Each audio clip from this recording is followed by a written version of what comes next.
Kanpur high profile murder case. इस खबर में भी एक्शन कम नहीं है। मेरी वाइफ को लेके चले गए।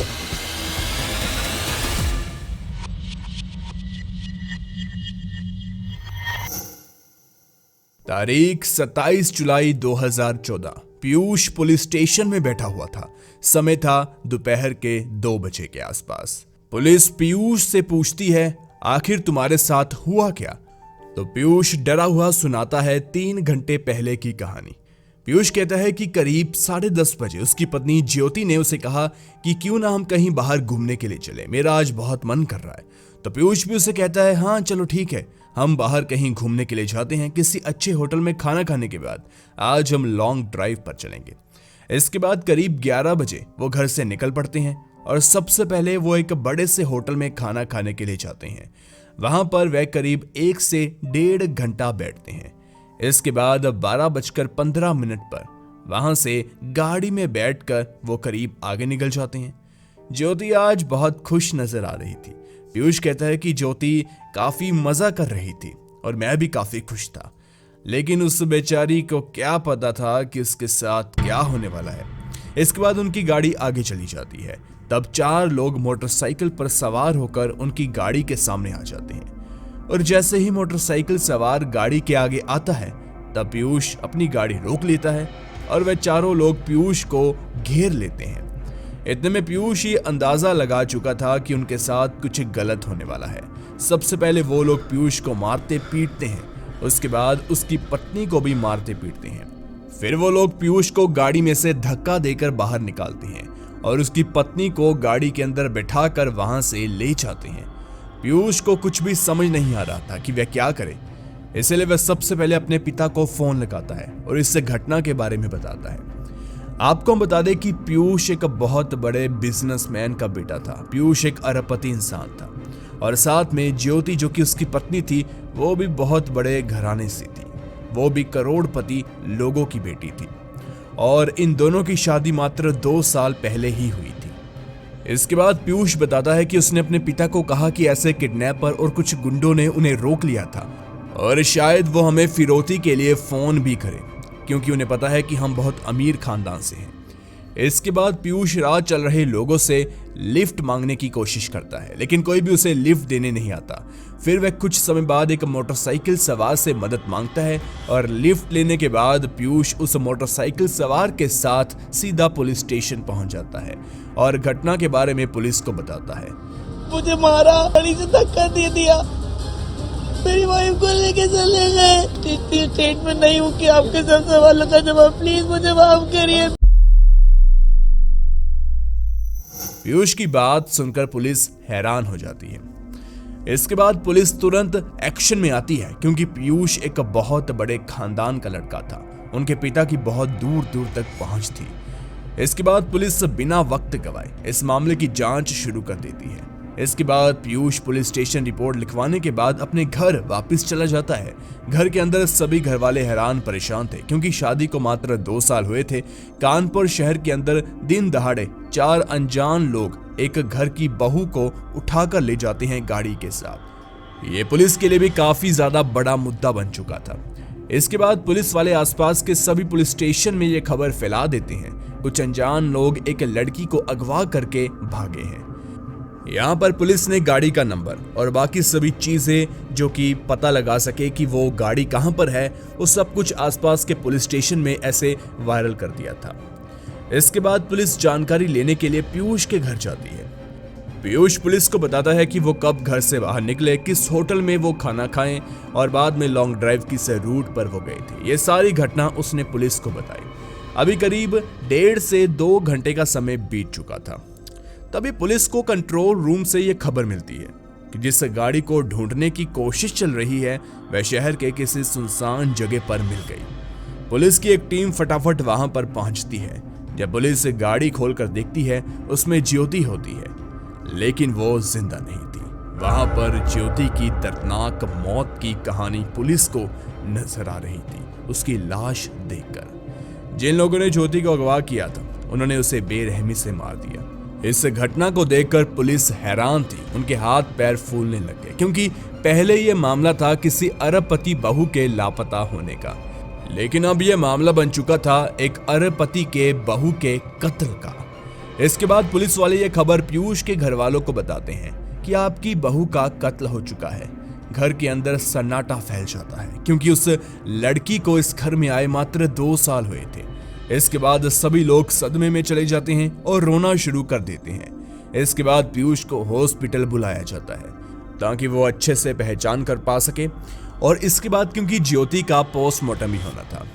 पुलिस वाले इस बात को लेकर हैरान थे कि आखिर उन्होंने ज्योति को मार क्यों दिया। अगर किडनैप किया था तो फिरौती तो मांगते, उन्हें पैसे तो मिलते। अगर उनका प्लान ये था, ज्योति को मारकर उन्हें क्या मिल गया?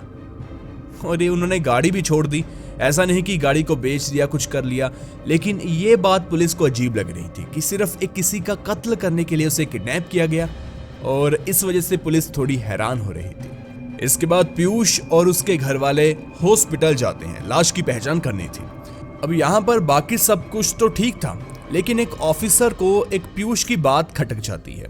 वह सोचता है कि जब वो पुलिस स्टेशन में पीयूष से मिले थे और जब पुलिस उनके घर गई थी तब पीयूष ने अलग टी शर्ट पहनी हुई थी, और उसके बाद तुरंत खबर आ गई कि ज्योति की लाश मिली है और अब वो हॉस्पिटल उसे देखने आया है, लेकिन अब उसके कपड़े चेंज है। हालांकि ये बात पुलिस वाले ने किसी को बताई नहीं। वे खुद अपने दिमाग में जोर लगाकर सोच रहे थे कि आखिर पीयूष के पास इतना समय था, इतनी ही समझ थी कि वो अपनी टी शर्ट अपने कपड़ों को बदल कर आए, क्योंकि ऐसे माहौल में लोग अपनी सुध-बुध को खो बैठते हैं। और पीयूष तो काफी रो भी रहा था कि अपनी पत्नी की खबर मिलने के बाद वो कपड़े चेंज कर आए। पुलिस को अजीब तो लग रहा था। उसके बाद उस पुलिस ऑफिसर ने ये बात अपने सीनियर ऑफिसर को भी बताई कि सर, आपने एक बात नोटिस की कि पीयूष के कपड़े। उन्होंने भी देखा कि हाँ, बात तो सही है, लेकिन अब इस बात पर वो कर भी क्या सकते थे। लेकिन दोनों ऑफिसर यही बात कर रहे थे कि ऐसे माहौल में इंसान अपनी सोचने समझने की शक्ति खो देता है। पीयूष तो फिर भी कपड़े बदल कर आए। अब यहाँ पर वो कुछ करते नहीं, बल्कि वो पीयूष को एज अ सस्पेक्ट देखने लगते हैं। पीयूष का हॉस्पिटल में रो रो कर बुरा हाल हो चुका था, लेकिन अब पुलिस का शक पीयूष के ऊपर था। हालांकि इसके बाद ज्योति का पोस्टमार्टम किया जाता है और रिपोर्ट में यह सामने आता है कि उसके शरीर पर करीब 17 गहरे घाव है, जिसका यह मतलब है उससे बचने का मौका ही नहीं दिया गया। पुलिस अब इस बात को लेकर भी सोच रही थी कि उन लोगों ने ज्योति को तो मार दिया, लेकिन ज्योति को मारने से भला उन्हें फायदा क्या हुआ? अगर वह लोग ज्योति के परिवार से फिरौती मांगने आते तो पुलिस को समझ में आता कि हाँ, पैसों का मामला है, फिरौती का मामला है। बस यही बात थी। हालांकि ऐसा इंसान तब करता है जब सामने वाले के साथ कोई गहरी दुश्मनी हो। पुलिस सोचती है आखिर इस बेचारी लड़की की किसी के साथ क्या दुश्मनी है, क्योंकि ये 2 साल पहले तो इस शहर में आई है शादी करने के बाद। जब भी ज्योति घर से बाहर जाती तब पीयूष के साथ या किसी परिवार के मेंबर के साथ घर से बाहर ही जाती। तो ऐसे पर उसका जानी दुश्मन भला कौन बन सकता है, क्योंकि वह कानपुर में ज्यादा किसी से जानती भी नहीं थी, और किसी से इतनी बड़ी दुश्मनी मात्र 2 साल में हो जाना, और वह भी घर में बैठे बैठे, ऐसा तो संभव नहीं था। इसके बाद पुलिस दोबारा से अपनी जांच में जुट जाती है। जैसा पीयूष ने पुलिस को बताया था, पुलिस वो जानने की कोशिश करती है कि क्या वो सही था। इसके बाद पुलिस सीधा जाती है होटल में जहां वो खाना खा रहे थे। इसके बाद गाड़ी में लॉन्ग ड्राइव के लिए निकले थे, वो रूट को चेक करती है। इसलिए सबसे पहले पुलिस होटल वाले से पूछती है कि हाँ, ये दोनों आए थे यहाँ पर। तो पुलिस को पता चलता है हाँ, ये लोग सच में यहाँ पर आए थे। कुछ देर तक रुके, यहाँ पर उन्होंने खाना भी खाया। इसके बाद पुलिस ने उस होटल की सीसीटीवी फुटेज को चेक किया, और जब पुलिस फुटेज को देखती है तो वो देखते हैं पीयूष और ज्योति होटल के अंदर बैठे तो हैं, खाना तो खा रहे हैं, लेकिन पीयूष और ज्योति आपस में बात नहीं कर रहे। वो करीब इस होटल में 1.5 घंटा बैठे, आपस में उन्होंने कोई बात नहीं की। हालांकि उनकी शादी को मात्र 2 साल हुए थे। इस दौरान पीयूष को ज्यादातर समय फोन पर ही देखा गया। वो किसी से फोन पर बात कर रहा था, ज्योति के साथ वो बिल्कुल भी बात नहीं कर रहा था। ये बात पुलिस को अजीब लगी कि सुबह सुबह तो ये घर से बाहर घूमने आए और कह रहे थे कि आज हम अच्छा टाइम स्पेंड करेंगे, अब होटल में 1.5 घंटा आसपास बैठे रहना और बात ना करना, ये बात पुलिस को और अजीब लगी। इसके बाद पुलिस उस जगह पहुंचती है जहां पर 4 अनजान लोगों ने पीयूष को मारा था और उसकी पत्नी को लेकर वो चले गए। लेकिन वहां पर ट्रैफिक आ जा रहा था मौके पर कोई भी चश्मदीद गवाह नहीं था, सिर्फ पीयूष ही खुद गवाह था। लेकिन अब पुलिस को पीयूष पर शक था। वो इस बात को अब किसी से पूछ भी नहीं सकती थी कि आप पीयूष सच बोल रहा है कि 4 लोग आए, उसे मारा पीटा और उसकी बीवी को ऐसे लेकर चले गए। लेकिन यहाँ पर पुलिस को एक बात और अजीब लगी कि हाँ, पीयूष ने कहा कि उन 4 लोगों ने पहले उसे मारा पीटा, लेकिन पीयूष की बॉडी पर एक भी निशान घाव का नहीं था। अगर वो मारते कोई तो निशान होता, उसके कपड़ों के ऊपर ऐसा तो लगता कि हाँ, ये इंसान किसी से लड़ कर आ रहा है। पुलिस को ऐसा बिल्कुल भी नहीं लग रहा था जब पीयूष पुलिस स्टेशन में आया था कि हाँ, इस इंसान को 4 लोगों ने मारा पीटा है। अब धीरे धीरे पुलिस का सारा ध्यान सिर्फ एक आदमी पर जा रहा था, वो था पीयूष। लेकिन पुलिस के पास अब भी कोई पुख्ता सबूत नहीं था जिससे यह साबित हो सके कि पीयूष ने ही ये सब कुछ किया या करवाया है। इसके बाद पुलिस पीयूष के खिलाफ सबूत ढूंढने में लग जाती है। सबसे पहले पुलिस पीयूष की कॉल हिस्ट्री को निकालती है। हालांकि पीयूष एक बिजनेसमैन था, उसके मोबाइल में 500 से 600 नंबर थे जिनसे वो लगातार बातें कर रहा था। इनमें से एक ऐसा नंबर था जिस पर पीयूष सबसे ज्यादा काफी देर तक, देर रातों तक बातें किया करता था। जब पुलिस उस नंबर को ट्रेस करती है तब पुलिस को यह पता चलता है कि यह नंबर कानपुर की ही रहने वाली एक लड़की मनीषा का है। मनीषा के बारे में जानकारी इकट्ठी की जाती है। मनीषा का परिवार भी कानपुर के बहुत अमीर परिवारों में से एक था, वो भी करोड़पति परिवार की लड़की थी। इधर पीयूष भी अरबपति लड़का था। पुलिस बिना पुख्ता सबूत के दोनों पर इल्जाम भी नहीं लगा सकती थी। यहाँ तक कि पुलिस को यह अंदाजा हो चुका था कि हो ना हो पीयूष और ज्योति के बीच मनीषा का कोई ना कोई लेना देना जरूर है। पुलिस तहकीकात में लगी थी, लेकिन उनके हाथ कोई भी सबूत नहीं था। आखिर में थक हार कर पुलिस पीयूष को पुलिस स्टेशन में पूछताछ के लिए बुलाती है। यहाँ पर पुलिस सीसीटीवी कैमरे की फुटेज पीयूष को दिखाती है। पुलिस पीयूष से कहती है, उस दिन होटल में आप दोनों खाना खाने के लिए बैठे, खाना खा रहे थे, लेकिन अंदर एक दूसरे से बात नहीं कर रहे थे। क्या आपका रिश्ता बिल्कुल ठीक चल रहा था ना? हमें तो नहीं लगता। लेकिन पीयूष यहाँ पर शातिर हो जाता है। वो पुलिस के सामने ऐसी कोई भी बात नहीं करता जिससे सीधा शक उसके ऊपर आ जाए। पुलिस उसे पूछती है, पीयूष अपने दिमाग से घुमाकर आंसर देता रहता है। इसके बाद पुलिस मनीषा और पीयूष को आमने सामने बिठाती है। उन दोनों की कॉल रिकॉर्डिंग के बारे में बात करती है। पुलिस उन दोनों से कहती है, आप हमें अपने रिश्ते के बारे में सब कुछ बता दो, भलाई इसी में है।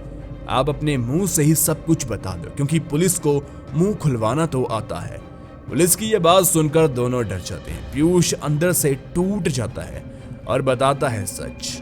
इसके बाद पुलिस के सामने एक कहानी आती है पीयूष के प्यार की, पीयूष के खिलवाड़ की और पीयूष की साजिश की। पीयूष प्यार तो मनीषा से करता था, लेकिन पीयूष के घर वालों ने मनीषा को अपनी बहू मानने से मना कर दिया था और उसकी जबरदस्ती शादी घर वालों ने ज्योति से करवा दी। हालांकि पीयूष ने ज्योति से शादी तो कर ली, लेकिन उसने कभी भी ज्योति को पत्नी का दर्जा नहीं दिया। इसके बाद पुलिस को ज्योति की एक डायरी मिलती है। ज्योति ने अपनी उस डायरी में अपनी मन की सारी बातों को लिखा हुआ था। ज्योति ने उसे डायरी में लिखा हुआ था, जिस दिन से वे शादी करके इस घर में आई है, उस दिन से इस घर में उसे बहू का दर्जा तो मिल रहा है, लेकिन उसे कभी भी आज तक भी पत्नी का दर्जा नहीं मिला। हालांकि लोगों की निगाहों में उसका पति पीयूष है, लेकिन पीयूष उसे नहीं चाहता, बल्कि वह किसी और लड़की से प्यार करता है। उसके मन में ज्योति के लिए कुछ भी नहीं है। इस तरह ज्योति मन ही मन पूरी तरह से टूट चुकी थी। इसी कारण ज्योति और पीयूष का अक्सर झगड़ा हुआ करता था। पीयूष ज्योति को मानसिक तौर पर टॉर्चर भी किया करता था। अब पीयूष के दिमाग में यह बात थी कि वह ज्योति के साथ पूरी उम्र तो बिता नहीं सकता, उसे मनीषा के साथ शादी करनी है। दूसरी तरफ उसे यह भी पता था कि घरवाले मनीषा के खिलाफ हैं, क्योंकि घरवालों को पहले से पीयूष और मनीषा के रिश्ते के बारे में पता था। इसलिए पीयूष के पास अब कोई चारा नहीं था। इसलिए उसने अपनी गर्लफ्रेंड मनीषा के साथ मिलकर ज्योति को मारने का एक मास्टर प्लान बनाया। उसे पता था कि ज्योति के रहते हुए मनीषा के साथ उसकी शादी हो नहीं सकती। जब ज्योति मर जाएगी तब अपने घरवालों को मना ही लेगा कि वो मनीषा के साथ शादी करना चाहता है। फिर आता है वो दिन, 27 जुलाई 2014। पीयूष ने कहा था कि हम बाहर घूमने जाएंगे, ना कि ज्योति ने। उसके बाद ज्योति बेचारी खुश हो जाती है कि आज पहली बार उसके पति ने उसे घूमने के लिए कहा है, लेकिन उस बेचारी को क्या पता था कि आज उसके साथ क्या क्या होने वाला है। आज उसकी जिंदगी का आखिरी खाना होगा, आखिरी दिन होगा। सबसे पहले पीयूष ज्योति को एक बड़े से होटल में लेकर जाता है, वहां पर खाना खिलाता है। फिर वे दोनों लॉन्ग ड्राइव के बहाने आगे चल पड़ते हैं। इस दौरान पीयूष ने अपने एक ड्राइवर और एक सीरियल किलर को पहले से ही बता कर रखा था कि उनकी गाड़ी कहां से निकलेगी और कहां आकर रुकेगी, और वो ठीक ऐसा ही करता है। रास्ते में कुछ लोग उनकी गाड़ी के पास आ जाते हैं। सबसे पहले तो वो लोग मिलकर ज्योति का गला दबाते हैं, उसके बाद उसके शरीर में चाकू से वार करते हैं, जिससे उसकी मौत हो जाती है। इस दौरान पीयूष भी गाड़ी के अंदर बैठकर सब कुछ देख रहा था। इसके बाद पीयूष खुद सारे सबूत मिटाता है और गाड़ी से नीचे उतर जाता है। प्लान के तहत वो लोग गाड़ी को लेकर आगे चल पड़ते हैं और पीछे पीयूष चीखने चिल्लाने लगता है और किसी से लिफ्ट मांगकर पुलिस स्टेशन में रिपोर्ट देने के लिए आता है। पीयूष ने कहा कि वहां पर 4 लोग थे, लेकिन वहां पर सिर्फ 2 लोग आए, जिन्होंने उसकी आंखों के सामने उसकी पत्नी को मार दिया। अब देखिए, उसके बाद पीयूष पुलिस स्टेशन जाता है। देखिए, पीयूष को लग रहा था कि यहाँ पर अक्सर लूटपाट के, किडनैपिंग के, फिरौती के मामले आते रहते हैं और हमारा मामला भी ऐसे ही दबकर रह जाएगा। हालांकि सब कुछ पीयूष के प्लान के मुताबिक हो रहा था, लेकिन उसने सिर्फ एक छोटी सी गलती कर ली, वो थी टी शर्ट का बदलना। एक छोटी सी गलती उस पर भारी पड़ गई। अगर वो टी शर्ट ना बदलता तो शायद पुलिस का ध्यान उस पर जाता ही नहीं। टी शर्ट बदलने से ही पुलिस को थोड़ा सा शक पीयूष पर हुआ और बाद में शक यकीन में बदला और तहकीकात से वो सच बन गया। इसके बाद पुलिस ने जितने भी लोग इस मामले में इन्वॉल्व थे उन सभी को पकड़ लिया और उन सभी को जेल में डाल दिया गया। हालांकि पीयूष पर अभी भी मुकदमा चल रहा है और कोर्ट का अभी तक कोई भी फैसला नहीं आया। दूसरी तरफ पुलिस ने मनीषा को बेल पर रिहा कर दिया था। इस घटना को आज करीब 9-10 साल तो हो चुके हैं, लेकिन लोअर कोर्ट ने अभी तक कोई फैसला नहीं सुनाया। कुछ समय पहले कानपुर में लोगों ने मिलकर एक मुहिम भी चलाई थी, जस्टिस फॉर ज्योति, लेकिन फैसला अभी तक नहीं आया। जो भी हो, ज्योति के सभी कातिल अभी जेल में सड़ रहे हैं।